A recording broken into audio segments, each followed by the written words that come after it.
Oke, halo teman-teman, semoga sedang sehat dan cari kerjanya lancar ya. Semoga CV-nya cepat makin banyak yang diterima dan juga makin banyak panggilan interview kerja nih sampai diterima kerja.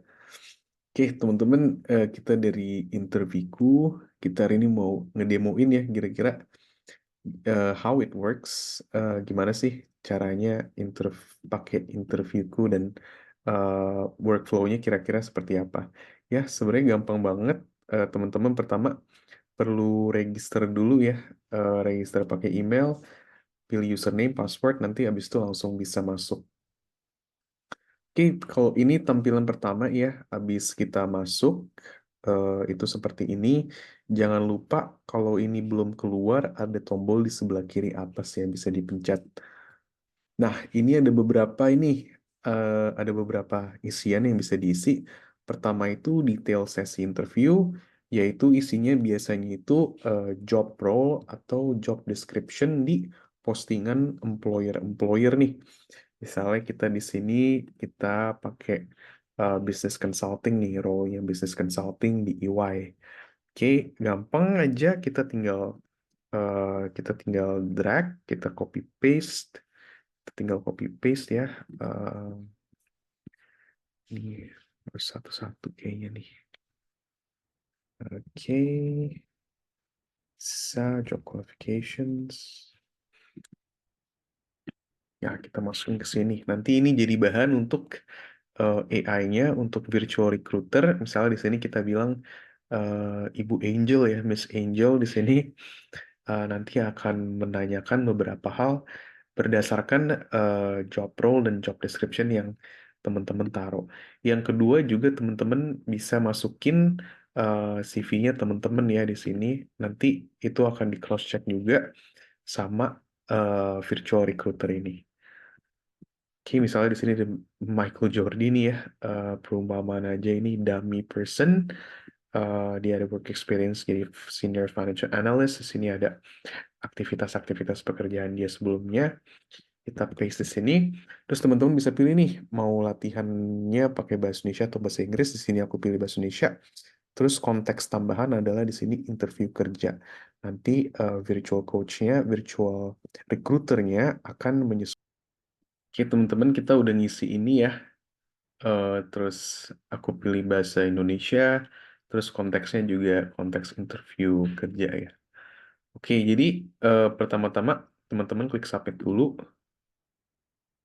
Udah oke di submit, nanti muncul tombol speak di sini. Jadi how it works itu teman-teman ngomong aja, habis pencet tombol speak, terus habis itu kalau teman-teman udah mau berhenti ngomong, nggak usah pencet tombol speak lagi, tinggal berhenti ngomong aja, nanti dia otomatis dia memberhentikan rekamannya. Terus nanti baru deh eh, ibu di sini Miss Angel, Bu Angel akan mereply eh, ke teman-teman gitu. Eh, nanti juga akan dikasih feedback ya teman-teman mulai dari eh, kualitas jawaban terkait dengan job description, terus juga nanti tutur bahasanya juga akan dikomen. Ya, misalnya apakah bahasa teman-teman dinilai terlalu casual, kurang formal, kurang profesional, atau teman-teman grammarnya ada juga nih yang kurang bagus. Apalagi kalau lagi pakai bahasa Inggris gitu ya, nanti akan dikomen juga. Nanti akan dikasih feedback juga seperti kira-kira konten apa aja nih yang di job description yang bisa lebih digali lagi seperti itu ya. Oke, kita coba tes ya. Selamat eh, selamat siang, Ibu. Terima kasih untuk waktunya. Saya sangat senang ada di sini bisa diberi kesempatan untuk interview kerja. Terima kasih sekali lagi.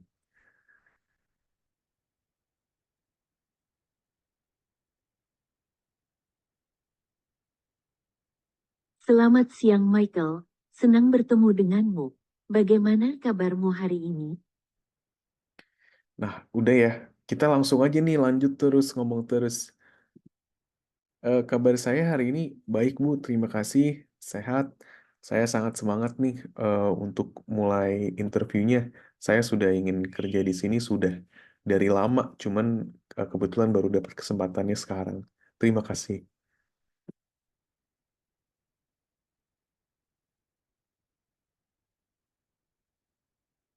Wah, semangatnya luar biasa. Bagus sekali. Berarti kamu sudah cukup lama mengenal Eya. Boleh ceritakan sedikit tentang latar belakangmu, Michael?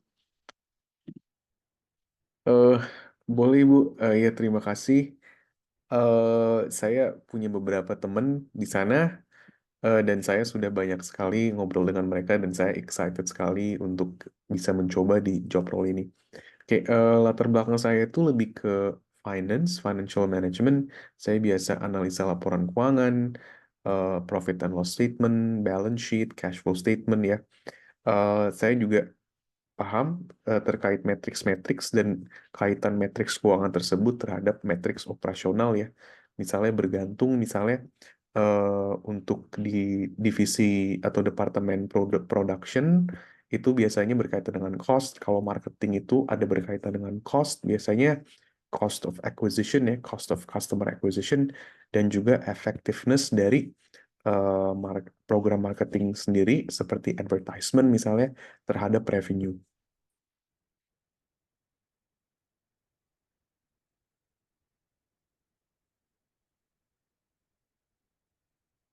Oke, terima kasih, Michael. Berarti kamu cukup familiar dengan pelaporan keuangan dan analisisnya ya. Kamu sudah bilang sebelumnya bahwa kamu tertarik dengan job role sebagai senior business consultant di finance. FSO, apa yang membuatmu tertarik dengan peran ini, Michael? Saya emang senang ngulik laporan keuangan sih, Bu. Jadi kalau misalnya ada anomali, misalnya ada cash berkurang secara drastis misalnya, saya tuh senang nyari tahu kenapa, apa sih penyebabnya dan bagaimana apa yang bisa dilakukan oleh perusahaan tersebut untuk mengimprove-nya gitu ya. Dan itu tuh semua berbagai faktor, Bu. Kadang-kadang misalnya ada buka toko baru nih, buka toko baru, terus ternyata orang-orang di produksi ini dia beli terlalu banyak stok barang misalnya gitu, atau produksi terlalu banyak stok barang. Padahal kan stok barang itu duitnya bisa dipakai buat marketing kan. Kalau buka toko baru kan nggak selalu langsung konsumen itu datang. Jadi saya juga interested about capital allocation ya, mengalokasikan dana ke tempat di mana mereka bisa paling produktif. Gitu sih, Bu.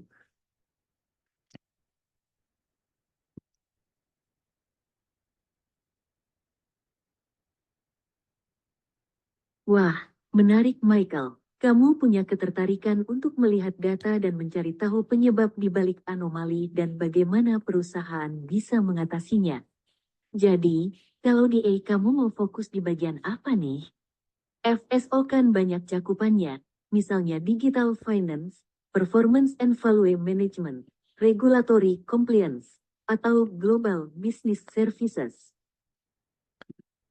Mungkin saya lebih tertarik di performance and value management ya Bu ya. Misalnya kalau misalnya ada pengeluaran project baru nih, misalnya invest di produk apa yang baru, itu kan ada proses kapitalisasinya Bu. Misalnya ada beli aset tetap, harus dihitung depresiasinya, terus ada plan marketingnya juga, ada budget marketingnya juga, tergantung sama channel apa yang dipakai misalnya gitu.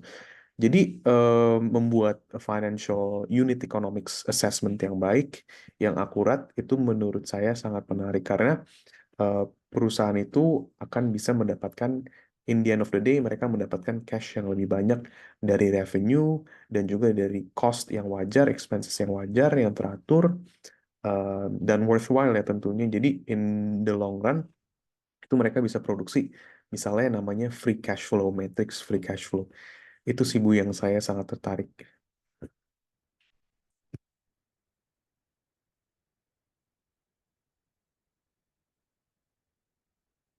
Oke, bagus Michael. Jadi kamu tertarik dengan performance and value management dan bagaimana unit economics assessment yang baik bisa membantu perusahaan mencapai tujuan finansialnya. Menarik. Dari pengalamanmu selama ini, apa yang menurutmu jadi hal terpenting dalam membangun unit economics assessment yang baik dan akurat? Oke, terima kasih Ibu pertanyaannya. Mungkin kalau dari aku itu lebih ke misalnya ada business case ya. Yang perlu diperhatikan itu adalah apakah sudah berapa banyak customer yang sudah dilihat ya itu bahwa jasa ini atau produk ini berguna untuk mereka. Itu yang pertama. Yang kedua, kira-kira customer ini mau charge berapa sih? Ya kan, misalnya mau charge sekian ratus ribu atau sekian juta dalam dalam sekali beli produk atau layanannya misalnya. Nah, itu menjadi basis penting paling atas. Berapa sih yang customer itu rela bayar? Yang kedua, itu kita muncul ke belakang. Bisnis modelnya seperti apa? Apakah kita mesti investasi aset? Apakah kita mesti menyewa barang?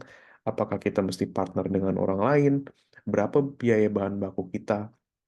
eh, dan lain-lain. Jadi semua itu, semua komponen itu menurut saya penting, penting sih Bu. Jadi kita bisa tahu nih bisnis modelnya berapa, bisnis model seperti apa, berapa banyak customer pingin bayar, dan juga apa saja sih, apakah ada aset, apakah ada fix cost seperti menyewa sebuah alat. Wah, bagus sekali. Jadi kamu fokus pada kebutuhan dan kemampuan bayar customer, dan juga menganalisis model bisnis yang tepat untuk mendukungnya. Kamu menyebutkan biaya bahan baku. Apa contoh spesifik yang kamu ingat dari pengalamanmu sebelumnya di mana kamu harus menganalisis biaya bahan baku dan bagaimana hal itu mempengaruhi unit ekonomis?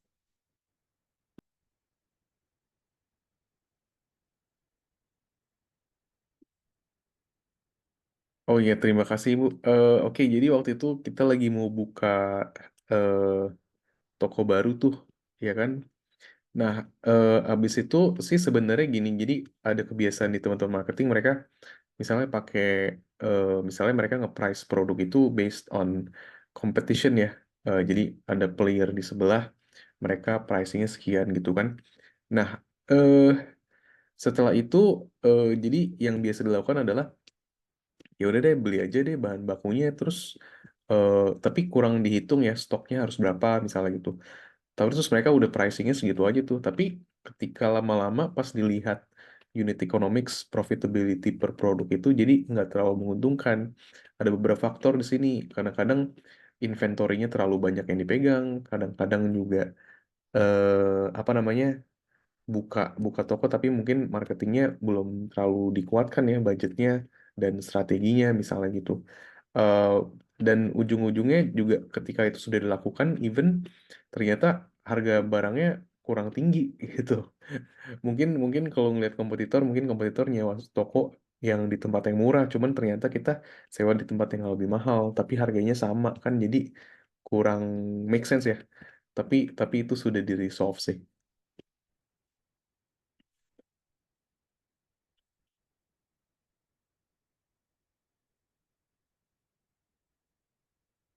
Oke, jadi kamu melihat beberapa faktor seperti inventaris, strategi marketing, dan harga jual yang bisa berpengaruh pada unit ekonomiks.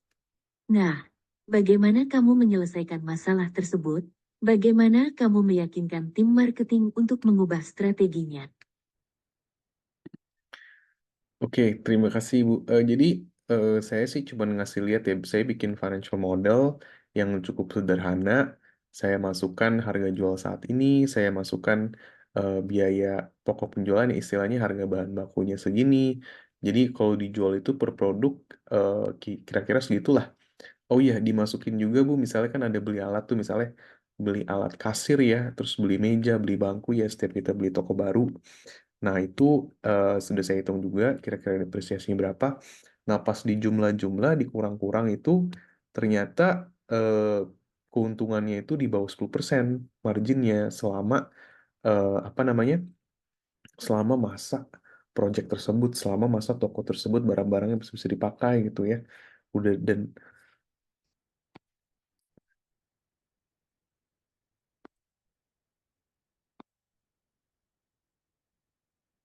Oke, jadi Oke. kamu menunjukkan margin keuntungan yang kurang optimal kepada tim marketing. Lalu, apa yang terjadi setelah mereka melihat model tersebut? Apakah mereka mengubah strategi mereka atau tetap melanjutkan dengan strategi yang sama? Mereka cukup reseptif sih. Jadi mereka langsung merubah ya, langsung merubah beberapa produk. Misalnya waktu itu ada produk wafer dan juga produk roti ya, yang salah satu yang harganya tuh kategori harganya paling rendah. Nah itu mereka naikin tuh, tapi mereka emang pelan-pelan Bu naikinnya karena kan ada ada respon dari konsumer juga yang kita nggak mau terlalu ekstrim ya, kita mesti menjaga itu juga. Tapi tim marketing itu menghandle informasi ini dengan sangat baik dan menyikapinya dengan sangat prudent ya, dengan sangat hati-hati dan akhirnya harganya itu dinaikin berkala gitu. Tapi ada juga beberapa produk yang emang ternyata dari perspektif marketing ada yang beda dalam artian, oh ini produk, misalnya waktu itu ada produk lollipop permen. Jadi permen itu dibiarkan untuk eh, lebih rugi sedikit, tapi ternyata gunanya itu untuk menarik pelanggan, yaitu ibu-ibu yang bawa anak, anaknya dibeliin permen, tapi at the same time ternyata itu bikin ibu-ibu itu juga belanja-belanja lebih banyak di sana, walaupun beli permennya rugi, tapi beli produk-produk lain, beli terigu, beli susu, beli telur itu lebih untung. Jadi overall sih sepertinya itu bermanfaat.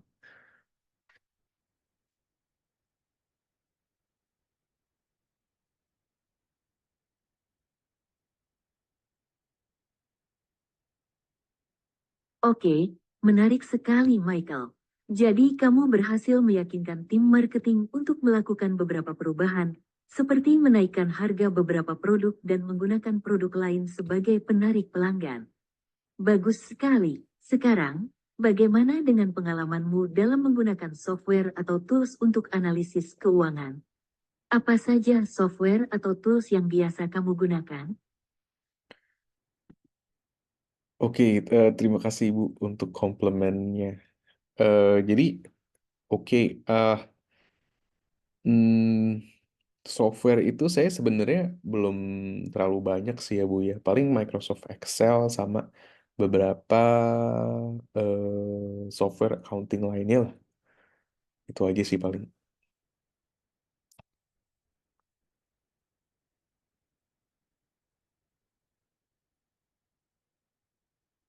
Oke, jadi kamu lebih banyak menggunakan Microsoft Excel untuk analisis keuangan.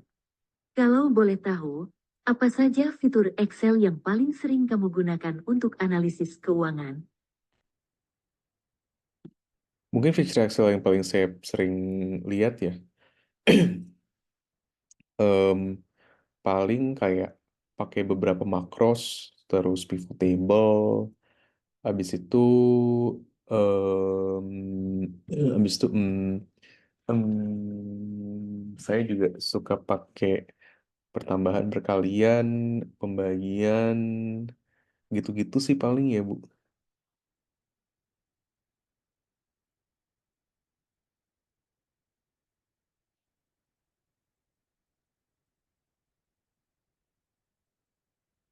Oke, jadi kamu sering menggunakan fitur-fitur dasar Excel seperti makros, pivot table, dan fungsi perhitungan. Apakah kamu pernah menggunakan fitur-fitur Excel yang lebih advance seperti Power Query, Power Pivot, atau VBA? Belum sih Bu kalau itu. Ya kayaknya sih belum sih. Lupa saya tuh nggak inget.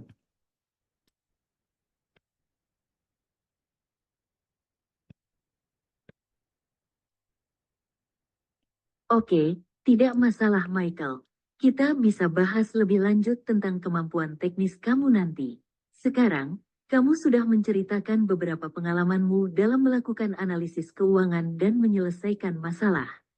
Ada hal lain yang ingin kamu tambahkan tentang pengalamanmu yang mungkin relevan dengan pekerjaan ini? Bentar ya Bu ya, saya coba pikir-pikir dulu. Gimana ya? Bentar, bentar, bentar, bentar, bentar.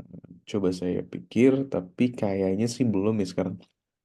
Iya sih Bu, paling belum ada sih, udah cukup mantep sih ya.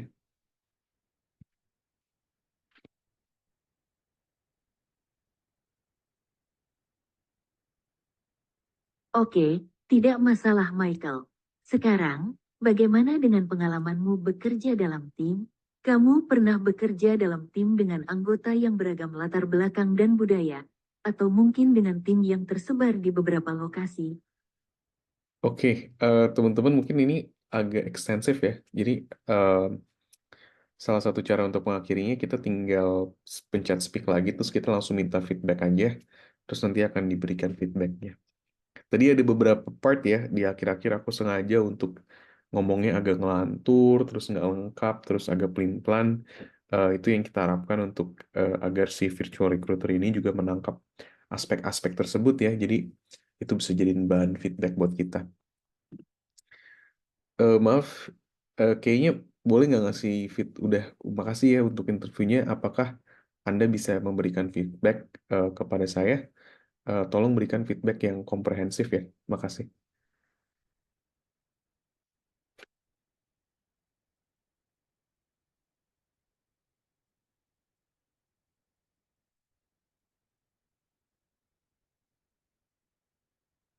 Oke Michael, terima kasih atas waktunya. Saya akan memberikan feedback yang komprehensif untukmu. Secara umum, kamu terlihat sangat antusias dan bersemangat untuk bergabung dengan A. Kamu juga cukup familiar dengan pelaporan keuangan dan analisisnya, dan memiliki pemahaman yang cukup baik tentang unit economics assessment. Namun, selama interview, ada beberapa hal yang perlu kamu perhatikan. Technical skill. Kamu cukup fasih dalam menjelaskan pengalamanmu, tapi terlihat belum begitu familiar dengan beberapa tools dan fitur Excel yang lebih advance. Kamu bisa mempertimbangkan untuk mempelajari tools dan fitur tersebut untuk meningkatkan kemampuan analisis keuanganmu. Kejelasan dan kedalaman. Kamu perlu memastikan bahwa jawabanmu lebih detail dan spesifik. Misalnya, saat menceritakan pengalamanmu dengan tim marketing, kamu bisa menyebutkan detail-detail konkret tentang bagaimana kamu mempresentasikan model, bagaimana mereka bereaksi, dan apa saja hasil yang dicapai. Bahasa. Secara keseluruhan bahasa yang kamu gunakan baik, tapi ada beberapa momen di mana kalimatmu sedikit berbelit-belit. Cobalah untuk menggunakan kalimat yang lebih sederhana dan jelas agar lebih mudah dipahami. Secara keseluruhan, kamu memiliki potensi yang baik untuk menjadi senior business consultant di A. Kamu termotivasi, berpengalaman, dan memiliki pemahaman yang cukup baik tentang unit economics assessment. Dengan sedikit pengembangan, kamu bisa meningkatkan kemampuan teknis dan communication skillmu untuk sukses dalam karir di A. Semoga feedback ini bermanfaat untuk kamu. Semoga sukses untukmu. Iya, oke. That's it ya teman-teman. Basically itu tadi example case, dan di ujung itu kita akan diberikan feedback kira-kira seperti ini. Nanti tergantung ya, ini semua nih hasil dari analisa job description nih. Misalnya tadi si virtual recruiter nanyain soal skills di Excel ya yang lebih advance gitu. Mungkin itu salah satu tadi bagian dari job description yang dimintakan gitu. Terus tadi aku juga agak berbelit-belit nih ngomongnya, eh, dan itu dijadikan feedback juga. Oke, that's it. Untuk sekarang selamat mencoba teman-teman. Semoga bisa bantu teman-teman nih jadi lebih confident nih pas lagi interview, nanti pas interview beneran. Oke, sekali lagi good luck. Terima kasih kita dari interviewku. Semoga cepat dapat kerja.